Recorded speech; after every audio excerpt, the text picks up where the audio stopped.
পাইলসের ব্যাপারে জানতে চেয়েছেন, আমি বলছি ইনশাল্লাহ ডেফিনেটলি আপনার পাইলস দেখবেন যে ইনশাল্লাহ থাকবে না, যদি ফার্স্ট ডিগ্রি সেকেন্ড ডিগ্রি হয়।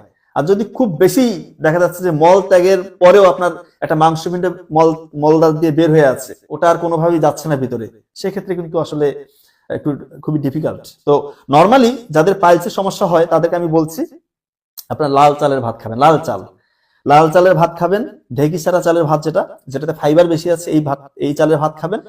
বেশি বেশি খাবারগুলো চিবিয়ে খাবেন। আপনার সকালবেলা খালি পেটে 600 ml কুসুম গরম পানিতে একটু হলুদের গুঁড়ো, একটু মেথি, একটু চিয়া সিড, এটা মিশ্রিত করে এই পানিটা আপনারা পান করবেন। সবজি খাবেন বেশি করে, রাত জাগবেন না। দেখবেন যে এই লাল চাল যদি শুধু খেতে পারেন, এই লাল চাল খেলেই দেখবেন যে ইনশাল্লাহ আপনার অনেকটা পাইলসের সমস্যা কেটে যাবে ইনশাল্লাহ, আমি আপনাকে এনশিওর করছি। আর টক দই খাবেন বেশি বেশি। টক দইয়ের মধ্যে প্রোবায়োটিক রয়েছে, যেটা আপনারা জানেন যে উপকারী ব্যাকটেরিয়া, এটা কিন্তু আমাদের পেটের এনভায়রনমেন্টের জন্য অনেক ভালো। পেটের অনেক রোগ জীবাণু থেকে আপনি রক্ষা পাবেন, পেটের এনভায়রনমেন্টটা ভালো থাকবে, পাইলসের সমস্যা থেকেও আল্লাহ চাইলে আপনি মুক্ত হবেন ইনশাআল্লাহ। এবং যে খাবারগুলো খাবেন না, পাইলস হোক অথবা অ্যানাল ফিশার হোক, অ্যানাল রিজনের যে কোনো রোগের ক্ষেত্রে কয়েকটা খাবার বিধ্বংসী, মনে রাখবেন বিধ্বংসী, স্পেশালি ফাস্টফুড, জাঙ্ক ফুড, খুব বেশি ডুবা তেলে ভাজা পড়া কোনো খাবার, এগুলো খেলে কিন্তু এই পাইলসের সমস্যা বেড়ে যায়, অ্যানাল ফিশারের সম্ভাবনা বেড়ে যায়। এবং দেখা যায় অনেকে খুব বেশি মাংস খায়, রেড মিট খাচ্ছে, এটা খেলেও কিন্তু দেখবেন যে পাইলসের সমস্যাটা বেড়ে যায়, অ্যানাল ফিশারের সম্ভাবনা বেড়ে যায়। অনেক বেশি দেখা যাচ্ছে যে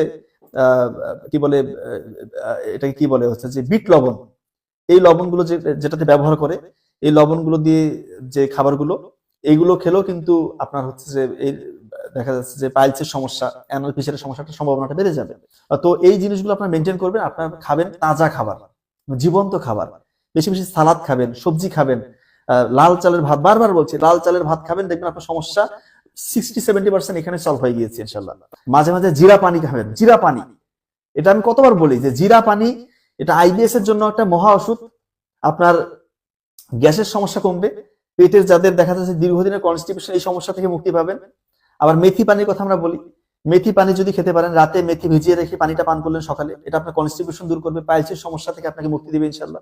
আপনাদের যাদের দীর্ঘদিনের কাশি জমে আছে, এই মেথি একটু জাল দিলেন পানিতে, জাল দিয়ে ওই পানিটা পান করলেন, দেখবেন যে কাশির সমস্যাটা অনেকটাই সমাধান হবে ইনশাল্লাহ। আপনার ডায়াবেটিক্সের ঝুঁকিটা কমবে মেথি পানিটা যদি কেউ পান করে। তো আসলে এই ন্যাচারাল জিনিসগুলো আসলে উপকার আছে, অনেক উপকার রয়েছে।